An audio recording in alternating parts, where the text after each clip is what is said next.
Bom dia, boa tarde, boa noite, quem estiver assistindo aí, galera da graxa. É o seguinte, aqui a Picanto tava estralando a direção quando fazia esse movimento aqui, ó, pra lá e pra cá, pouquinho ele estrala, tec, tec, tec, tec.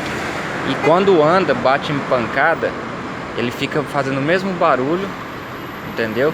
Na coluna de direção. Então a dica pra vocês aí, ó, desmonta a coluna, certo? Tá vendo essa porca aqui, ó? Essa porca tava bambinha. Então você só dá um jeito de apertar ela. Fica atrás do motorzinho. Então tirou o motor, vai ter essa porca, confere se essa porca tá frouxa. Se tiver, só apertar ela aqui, ó, e zerou o barulho. Beleza? Uma dica aí pra vocês aí, porque isso aqui não vai aquela buchinha igual do Kia Soul, do i30. Entendeu? Não vai bucha, ó. Vai direto. Então fica uma dica aí pra vocês. Quem gostou, curta e compartilha aí pra nós.